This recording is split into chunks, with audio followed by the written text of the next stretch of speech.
All right, insiders, we are back with another exciting edition of Newsflash, YouTube's informal way of letting you know what all of the teams in YouTube are doing to make this the best video platform out there for you. So let's talk about last week's video and any feedback that I got from that. There was one main piece of feedback, which was echo. Now, I'm a little bit restricted with where I can film. Where I live, so it's a relatively large room. So if you have any tips for how I can minimize that echo in a large space, do let me know. As ever, we read all of the comments. All right, let's get into it. Now, previously, Rachel had given you a little bit of insight into how we're dealing with loyalty. If you missed it, there will be a link in the description below and you can watch back. TLDR, what we're looking at is experimenting with new and returning viewers and that metric within YouTube Analytics. Now, we want to get into this experiment in a little bit more detail, so let's get into it. So what this small experiment is exposing a small percentage of creators to two new metrics within YouTube Analytics. What are they, I hear you ask? Well, the first is new viewers and the second is returning viewers. Now let's get into how we define each of those. Firstly, for new viewers, these are people who have not visited your channel before and watched your content. Simple enough, right? Wrong. There's always small print. A new viewer may be somebody who's watched from a private browser or deleted their watch history, or a viewer who just hasn't watched your channel in over a year. Those may be counted as new viewers, so it's important that you keep that in mind. The reason why it's important to keep in mind is because of the fact that we hope this helps creators to better inform their content strategy over the coming months. Now, returning viewers is exactly what it says. So that's somebody who has watched your channel before. There's no small print there. If you're in this experiment, Rachel has some guidance she wanted me to pass on to you. And it's around the graphs that you're going to see in YouTube Analytics.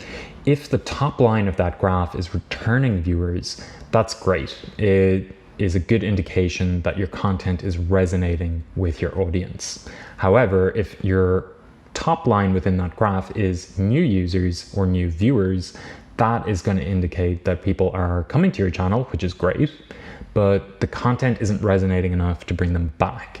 So some tips and advice there to get those viewers to come back to the channel is experiment with a consistent series that's updated every couple of days or every week. Focus on a topic and make it a recurring topic, or simply have a consistent and recurring host. Try those things out. Now, if that top line is returning viewers and you're not getting that many new viewers, that's an indication that you need to really spice things up. And by that I mean, take a step back and think, if I were a viewer interested in the general topic of X, Y, and Z, what would I really need to see on this channel to draw me in and to take a chance on a new creator and their content and really have an enjoyable experience? So for example, a creator who uploads a title and a video along the lines of "I bought a new home" probably isn't going to resonate with new viewers who don't know you yet. However, if it's more general, like "Here's my guide to home improvements," that's something that's accessible to almost everyone. So really take that step back and try and look at your channel afresh, and we hope this guidance helps. Next up, we have an update about an experiment we're running with regards to reminders and comments. To help encourage more respectful interactions on YouTube, we're testing out a reminder that pops up before you post a potentially offensive comment. That will allow you to take a moment to pause and reflect on what you're about to post, or to re-edit it before you actually post it. Important to note that even if your post doesn't trigger that reminder, it can still be taken down if it's found to be in violation of community guidelines. Only those in the randomly selected experiment will see this reminder and will continue to adjust if and when and how it's shown depending on the experiment results. Next up, we have a reminder rather than an update. And this is around creators' ability to block ads from appearing on their channel. Now, this is specific to a couple of categories, and what we're talking about here is ads that creators simply don't want to appear on their channel rather than blocking all ads on their channel. So how you can achieve this is by going into your AdSense account rather than in Studio, and you'll see a tab called Blocking Controls. Now, within that tab, you'll have the option to block URLs, sensitive categories, or general categories. And when it comes to the URL, what you're going to want to do is use the top level URL, the top level domain. And what this will do is block those subdomains from serving ads against your content. So for example, www.connorschannel.com, inputting that as a URL you want to block ads from is going to block everything from connorschannel.com/aboutus, /sell product X, Y, and Z, etc., etc. Now, it's important to note that if you do this, you may see that dip in revenue because, of course, you're blocking some ads from serving against your content. Now, if you want to learn more about this, there's going to be a link in that description below, so let us know if you have any questions. Next up, we have a short update about a really exciting new card that you're going to see in Studio Dashboard. And what this is called is the published video card. It's going to show you your last 4 published videos, as well as shortcut links to comments, to analytics, as well as to youtube.com. Next up, we have some really exciting news about the App Store and its launch in several new countries. And what this means for YouTube is the YouTube app will be available localized in several different countries. And I'm going to read them out because I can't remember all of them. They are Bosnia, Herzegovina, Georgia, Iraq, Libya, Montenegro, Morocco, and Serbia. So previously users could access YouTube by using another region in the App Store, but that's no longer necessary, and that's a commitment to us going global and trying to provide you, the creator community, with access to all of these audiences in a way that's streamlined and more comfortable for them. Now, we got some great feedback last week, and a lot of it around the difference between shorts and stories. So I just want to take a moment to clarify. So let's talk about shorts first of all.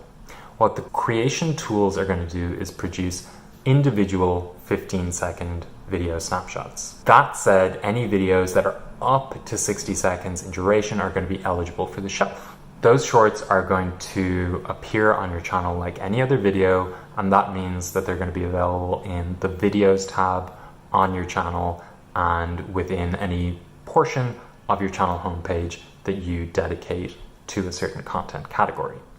Clear? We hope so. Now, let's talk about stories. They are lightweight, short form, vertical videos or images. They are available for 7 days as a slideshow of multiple shorts or images, and they are available to subscribers via the subscription feed and to all viewers via the homepage and watch page. We'll be posting more information about shorts and maybe even doing a little demo to make sure that we, or rather I, know exactly what I'm talking about.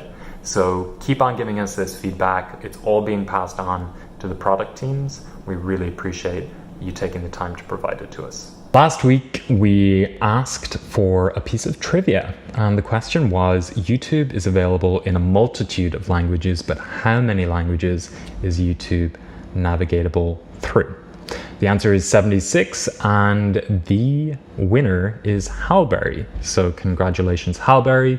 Some great content there. Thanks so much for engaging. Now, I'm going to propose something wild, and that is that we pause the trivia question for 1 week. And that is because of the fact that, to be honest, I need your help. We have 353,000 subscribers, and we value each one of them, and we want some more. And the reason why we want to grow this channel is because for a platform that is as big as YouTube, it can often be difficult to communicate with an audience of 2 billion users and hundreds of thousands of creators.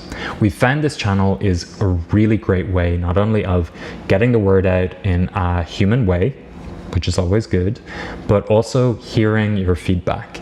I can't tell you the amount of meetings that I've sat through where somebody has said, well, actually, we heard from Creator Insider comments that X, Y, and Z could be doing an awful lot better by creators. This product needs to be finessed in some way, or an improvement needs to be made. And as well as that, we've heard an awful lot of feedback about something that you really like. And this brings me to what's going to replace the trivia question for the next week. I'm going to set ourselves the target of growing this channel by 10,000 subscribers by the end of the year. And I want you to join me on that journey. And the question this week is, what can we do with this channel to ensure that it grows by 10,000 subscribers by the end of the year? We're going to pick the top 3 ideas from the comments below, and we're going to implement them. So next week, I'll be calling out the top 3 ideas as well as the people who proposed them. So those 3 people will be next week's winners. So thanks so much for watching this week. We'll be back next week as ever. And from shorts to the comments and the reminder to everything else that I've talked about, make sure you tell us what you think in the comments below. We read through every single one of them. We summarize them for each team that has given us an update to give to you. So always worthwhile to tell us exactly what you're thinking. Thanks so much. Ciao for now.